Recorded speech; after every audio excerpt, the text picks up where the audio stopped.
একজন মা যখন গর্ভবতী হন তখন তার এবং তার পুরো পরিবারের স্বপ্ন থাকে একটি সুস্থ সুন্দর শিশু।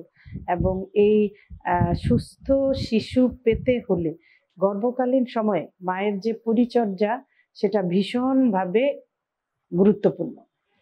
তো আমরা আসি যখন মা গর্ভবতী হন প্রথম সময়গুলোতে, যে তার দ্বিতীয় বা তৃতীয় সপ্তাহ বা চতুর্থ সপ্তাহে যে সমস্যাগুলো হয় সেগুলো আমরা পর্যালোচনা করে দেখেছি যে বেশিরভাগ ক্ষেত্রেই মায়েরা আমাদের কাছে এসে বলেন যে তার ভীষণ রকমের খাদ্যে অনীহা এবং বমি বমি ভাব, যেটাকে আমরা নওজিয়া বলি বা অ্যানোরেক্সিয়া বলছি, খেতে চাচ্ছেন না এবং বিভিন্ন রকম খাবারের যে স্মেলটা তার কাছে ভীষণ অস্বস্তিকর মনে হচ্ছে। তো এবং প্রচন্ড রকমের বমি অনেকে করেন। তো এই সমস্ত ক্ষেত্রে আমরা মাদেরকে বলবো যে আপনারা তরল জাতীয় খাবারটা একটু অ্যাভয়েড করবেন। ড্রাই খাবারগুলো খেতে হবে, যেমন মুড়ি, টোস্ট বিস্কিট বা ড্রাই যে খাবারগুলো বা আপনার যেই খাবারটা খেতে ভালো লাগে সেটাই আপনি খাবেন। বেশি জোর করে খাওয়ার দরকার নেই। তো কারো ক্ষেত্রে দেখা যায় যে কারো ক্ষেত্রে হয়তো যমজ বাচ্চা আছে বা ট্রিপলেট প্রেগন্যান্সি, এই সমস্ত মায়েদের ক্ষেত্রে দেখা যায় ভমিটিং টেন্ডেন্সি বা এই যে খেতে না পারার ব্যাপারটা সেটা আরো বেশি হয়। আমরা বলি যে আর্লি প্রেগন্যান্সি যে সিমটম গুলো সেগুলো অনেক বেশি হয়। তো সেক্ষেত্রে আমরা মায়েদেরকে বমির ওষুধ সাপ্লিমেন্টেশন হিসেবে দেই। এবং মায়েরা যেটা করবেন, আমরা সচরাচর দেখেছি যে মর্নিং সিকনেস বলি আমরা, সকালে ঘুম থেকে উঠার পরে মায়ের সমস্যাটা অনেক বেশি হয়। তো রাতের বেলা খাবারের আধা ঘন্টা আগে অথবা সকালে খাবারের আধা ঘন্টা আগে যদি তিনি বমির ওষুধটি খেয়ে নেন তাহলে তার এই ভমিটিং টেন্ডেন্সিটা অনেক অংশে কম হয়। তো মা খেয়াল করবেন তিনি যেন খাবার খেতে পারছেন না বলে দুর্বল না হয়ে যান, সেজন্য অবশ্যই খেয়াল করতে হবে একটু পুষ্টিকর খাবার খেতে হবে। তারপর আছে যে পানি কিন্তু পরিমাণ মতো খেতে হবে। সেই কারণে আপনাকে সবসময় খেয়াল রাখতে হবে যে আপনার শরীরে যেন ডিহাইড্রেশন না হয়। যেই সমস্ত খাবারগুলোতে কেমিক্যাল আছে সেগুলো আপনি এভয়েড করবেন। আর ওষুধের ব্যাপারে আসি যে এই সময়টাতে আমরা ফলিক অ্যাসিডের সাপ্লিমেন্টেশন দেই। আপনি একটি করে ফলিক অ্যাসিড খাবেন। বাজারে হয়তোবা ট্যাবলেট জিফলেট বা ফলিসান নামে পাওয়া যায় বা ফলিক জেড নামে পাওয়া যায়। এরপর আসি যে এই সময়টাতে আমরা যে কোনো ওষুধ নেওয়ার ব্যাপারে ভীষণ রকম ভাবে সতর্ক থাকব। কিছু মা আছেন যারা হয়তো বিভিন্ন রকমের হাই রিস্ক গ্রুপে আছেন। যেমন ধরেন কেউ হয়তো ডায়াবেটিসের ওষুধ খান, কেউ হয়তো খিঁচুনি রোগের ওষুধ খান বা কারো হয়তো অ্যাজমার বা হাঁপানির সমস্যা আছে। তো তারা কিন্তু অবশ্যই ডাক্তারের শরণাপন্ন হবেন এবং সেই ওষুধগুলোকেই তিনি একটি সেফ ড্রাগে ডাক্তারের কাছ থেকে সেটা কনভার্ট করে নিবেন। আর কিছু ওষুধ আছে যেগুলো হয়তো প্রেগন্যান্সিতে একেবারেই আমরা দেই না, তো সেগুলো অবশ্যই ডাক্তারের পরামর্শ অনুযায়ী সেইভাবে চলতে হবে। এরপরে আসি বিশ্রামের ব্যাপারটা। মা অবশ্যই বিশ্রাম নিবেন। একটু খেয়াল করতে হবে যেন মা রাতের বেলা ৮ ঘন্টা ঘুমাচ্ছেন কিনা, দুপুরে হয়তো খাবারের পরে ১ ঘন্টা বা ২ ঘন্টা তিনি একটু বাম কাত হয়ে শুয়ে রেস্ট নিয়ে নিবেন। বিশ্রামের ব্যাপারটা ভীষণ ইম্পর্টেন্ট। তারপরে আসি যে মা যেই তার কাগজপত্রগুলো, তার টিটেনাসের টিকাটা দেওয়া আছে কিনা বা তার আদার্স কোনো যদি ইনভেস্টিগেশনের কাগজপত্র থাকে সেগুলোও কিন্তু গুছিয়ে রাখবেন। কর্মজীবী মা হলে তাকে অবশ্যই খেয়াল করতে হবে, তিনি যেহেতু রেগুলার অফিস করবেন, সেই ক্ষেত্রে যদি অতিরিক্ত ভমিটিং টেন্ডেন্সি থাকে সেক্ষেত্রে তিনি হয়তো অফিসের ঊর্ধ্বতন কর্তৃপক্ষের কাছে তার সমস্যাগুলো একটু জানিয়ে ছুটি নিয়ে নিতে পারেন। তবে সবসময় আমরা বলি যে প্রেগন্যান্সি হচ্ছে একটা ফিজিওলজিক্যাল স্টেট, এটা কিন্তু কোনো ডিজিজ না। তাই মা কিন্তু তার স্বাভাবিক কাজকর্ম, পড়াশোনা, অফিস সেগুলো কিন্তু চালিয়ে যেতে পারবেন।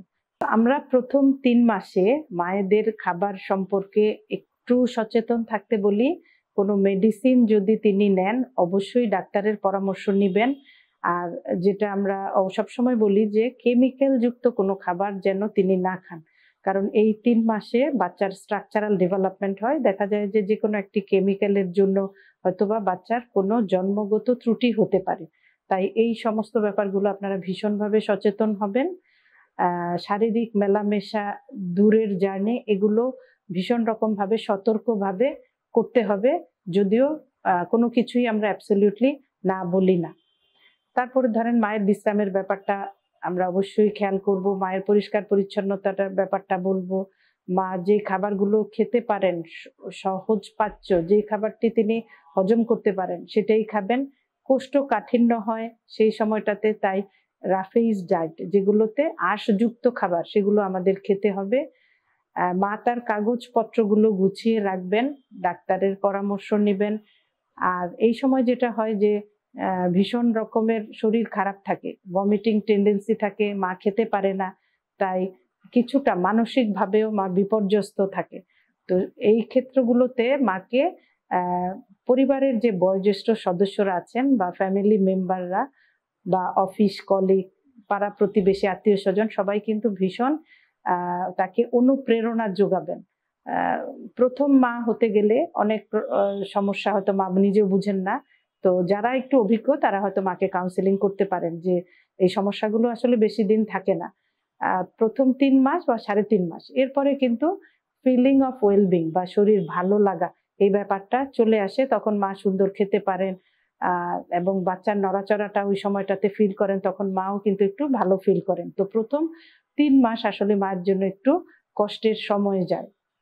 তারপরে আসেন যে সমস্ত মায়েদের হয়তো যমজ বাচ্চা থাকে বা ট্রিপলেট প্রেগনেন্সি থাকে, এদের ক্ষেত্রে বা অনেক ভ্যালুয়েবল প্রেগনেন্সি থাকে, অথবা যারা হয়তো অনেক দীর্ঘদিন পরে হয়তো তারা মা হয়েছেন, হয়তো অনেক চিকিৎসার পরে, তাদের মধ্যে ভীষণ রকমের একটা আনসার্টেনিটি বা নিরাপত্তার অভাব মনে হয় যে এই বুঝি বাচ্চাটি নষ্ট হয়ে গেল বা মিসক্যারেজ হয়ে গেল।